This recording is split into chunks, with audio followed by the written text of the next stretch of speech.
ஒரு இடத்தில் பிரச்சாரம் செய்ய வேண்டும் என்றால், ரோட் ஷோ நடத்த வேண்டும் என்றால், அதற்கு 48 மணி நேரத்துக்கு முன்பு அனுமதி பெற வேண்டும். அது முதல்.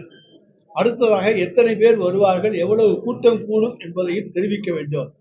5000 பேர் என்று தெரிவித்துவிட்டு 40,000 பேர் 30,000 பேர் வந்தார்கள் என்று சொன்னால் 5000 பேர் வருவதை எதிர்பார்த்துத்தான் காவல்துறையினர் அங்கே ஆட்களை அனுப்ப முடியும். ஏன் எண்ணிக்கையை குறைக்க வேண்டும்? யார் வருவார்கள் என்று சொன்னால் அதற்கு ஏற்றாற் போல காவல்துறை அனுமதி கொடுக்கிறது. நாங்கள் எங்களுடைய நிகழ்ச்சிகள் நடத்துகின்ற பொழுது இத்தனை பேர் வருவார்கள் என்று சொல்லுகிற பொழுது காவல்துறை உரிய பாதுகாப்பை தருகிறது. இன்றைக்கு அனைத்துமே தேர்தல் ஆணையத்தினுடைய கட்டுப்பாட்டில் இருக்கிறது. எனவே இன்றைக்கு தமிழக அரசு எந்த விதமான நடவடிக்கைகளையும் நாங்கள் எடுக்க முடியாது என்பது உங்களுக்கும் தெரியும், அவர்களுக்கும் தெரியும். எனவே எந்த நடவடிக்கை எடுத்தாலும் அது தேர்தல் ஆணையம் தான் எடுக்க வேண்டும். எனவே இந்த தேர்தல் ஆணைய விதிகளை பின்பற்றுகின்றவர்களுக்கு எந்த விதமான சிக்கலும் ஏற்படாது. பின்பற்றாமல் விதிமீறல் செய்தால் அதற்கு உரிய தண்டனையை அவர்கள் அனுபவித்துத்தான் ஆக வேண்டும். தேர்தல் ஆணையத்திற்கு கொடுத்திருக்காங்க முதல்ல பெட்டிஷன். இப்ப உள்துறை அமைச்சருக்கு கொடுத்திருக்காங்க பெட்டிஷன் கொடுத்திருக்காங்க. வேண்டுமென்றே எதை வேண்டுமென்றாலும் யார் வேண்டுமென்றாலும் செய்யலாம். அதை பற்றி நாங்கள் அக்கறைப்படவில்லை. ஏனென்று சொன்னால் வேண்டுமென்று பொய் குற்றச்சாட்டுக்களை சொல்வதற்கெல்லாம் பதில் சொல்வதற்கு நாங்கள் தயாராக இல்லை. அதாவது எங்களுடைய திட்டங்கள் அதைத்தான் இன்றைக்கு ஜெராக்ஸ் காப்பி எடுத்து எடப்பாடி பழனிசாமி அறிவித்திருக்கிறாரே தவிர அவர் புதிதாக ஒன்றையும் செய்யவில்லை.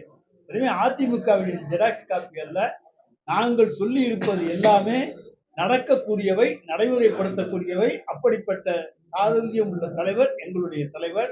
எடப்பாடியினுடைய சாதனை என்ன என்பது உங்களுக்கெல்லாம் நன்றாக தெரியும். நம்ம கதாநாயகன் சொல்றோம், அதே நேரத்துல திமுக தேர்தல் வாக்குறுதி வில்லனாகவும் காமெடியனாகவும் அன்புமணி போன்ற ஒரு காமெடியனும் வில்லனும் உலகத்தில் இருக்க முடியாது. தந்தைக்கே அவர் வில்லனாக இருக்கக்கூடியவர், மக்களுக்கு எப்படி நல்லவனாக இருக்கார்.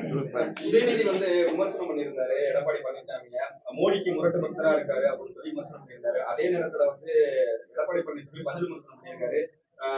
கலைஞர் தான் வாஜ்பாய்க்கு முரட்டு பக்தனா இருந்தாரு, கேட்டு பாருங்க அப்படின்னு சொல்லி சொல்லியிருக்காரு. வாஜ்பாயை போன்ற ஒரு அமைதியான ஒரு மனிதரை நாம் பார்க்க முடியாது. வாஜ்பாயை இந்தியாவில் இருக்கக்கூடியவர்கள் ஏற்றுக்கொள்ளக்கூடிய ஒருவராக இருந்தார். அவரோடு நட்போடு பழகிய இயக்கம்தான் திராவிட முன்னேற்ற கழகமே தவிர எந்த விதத்திலும் நாங்கள் சமரசமோ சமாதானமோ செய்து கொள்ளவில்லை. நாங்கள் எங்கள் கொள்கையை விட்டுக் கொடுக்கவில்லை. என்றைக்கும் திராவிட முன்னேற்ற கழகம் கொள்கையை விட்டுக் கொடுக்காது. அதற்காக ஒரு முறை அல்ல 2 முறை ஆட்சியை இழந்த கட்சி இந்தியாவிலே இருக்கிறது என்று சொன்னால் அது திராவிட முன்னேற்ற கழகம் என்கின்ற ஒரு இயக்கமே தவிர வேறு எதுவும் அல்ல. எனவே எங்களுக்கு ஆட்சி பெரிதல்ல, கொள்கைதான் பெரிது.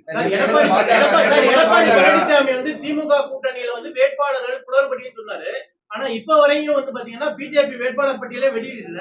ஈஸ்வரன் வெளியிட முடியாம நிலை இருக்கு. உங்கள் கருத்து? அதாவது திராவிட முன்னேற்ற கழகம் இன்றைக்கு அருமையான ஒரு வேட்பாளர் பட்டியலை வெளியிட்டிருக்கிறது.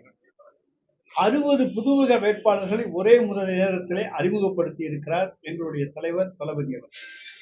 ஆனால் எடப்பாடியால் எதையும் செய்ய முடியவில்லை. அவரை பொறுத்தவரை தேடி தேடி பார்த்து பழைய முகங்களைத்தான் கொண்டு வந்திருக்கிறார். 2021 போட்டியிட்டவர்களுக்குத்தான் பெரும்பாலான வாய்ப்புகளை கொடுத்திருக்கிறார். நிச்சயமான டெபாசிட் போகக்கூடிய தொகுதிகளை எல்லாம் பாரதிய ஜனதாவுக்கு தள்ளிவிட்டிருக்கிறார், கூட்டணி கட்சிகளுக்கு தள்ளிவிட்டிருக்கிறார். அங்கே அவர்கள் டெபாசிட் வாங்குவதே சிரமம். டெபாசிட் கிடைக்கக்கூடிய தொகுதிகளை தான் வைத்துக் கொண்டிருக்கிறதாக அவர் நினைக்கிறார். அங்கேயும் டெபாசிட் போக வைக்கின்ற முயற்சியை நாங்கள் மேற்கொள்வோம். கடந்த சட்டமன்ற தேர்தலில் நீட் விலக்கு, பூரண மது விலக்கு ஆகியவை திமுக பிரதான அறிவிப்பா தெரிவிக்கிறோம். ஆனா இந்த இதுல அதெல்லாம் மறுக்கடிச்ச மாதிரி மற்ற இடங்களை டைவர்ட் பண்ணி போறோம் என்று நீட் விலக்கு குறித்து உச்சமன்றத்தில் வழக்கு இருக்கிறது. வழக்கு வருகின்ற பொழுது அதிலே எங்களுடைய கருத்துக்களை சொல்லுங்கள். மதுவிலக்கு சம்பந்தமாக படிப்படியாக குறைக்கப்படும் என்று சொல்லி குறைத்திருக்கிறோம். பாஜக குற்றவாளி கூண்டில் திமுக அரசு சொல்லி ஒரு பட்டியல் ஒரு அறிக்கை ஒன்று வெளியிட்டிருக்காங்க. 27 பக்க அறிக்கையை வெளியிட்டிருக்கிறார்கள். நாங்கள் வெளியிட்டால் 72 பக்க அறிக்கையை வெளியிட முடியும். எனவே குற்றவாளி கூண்டிலே நிறுத்தப்பட வேண்டியவர்கள் பாரதிய ஜனதா கட்சியினர் என்பது டெல்லியிலே ஆட்சி மாற்றம் வருகின்ற பொழுது அந்த உண்மை தெரியும். எந்த அளவுக்கு தவறுகள் செய்திருக்கிறார்கள் என்பதையெல்லாம் ஆட்சி மாற்றம் உறுதி செய்யும். அத்தனை பேரும் உள்ளே செல்வது உறுதி. சார், தேர்தல் அறிக்கையில வந்து இந்த 8000 ரூபாய் கூப்பன் கொடுக்குறீங்க. அதுக்கு எடப்பாடி விமர்சனம் பண்ணியிருக்காரு. கார்பரேட் கம்பெனிகள்ட்ட வந்து கமிஷன் வாங்குறதுக்காண்டி தான் அந்த 8000 ரூபாய் கூப்பன் கொடுக்குறாங்க. ஏன் கார்பரேட் கம்பெனில நாங்க கமிஷன் வாங்கணும்? பொருள்கள் என்ன விலைக்கு கடையில விற்கிறதோ அந்த விலைக்குத்தான் பொதுமக்கள் போய் வாங்க போகிறாங்க. இதுக்காக விலையை ஏற்றி யாரும் விற்க போறது இல்லை.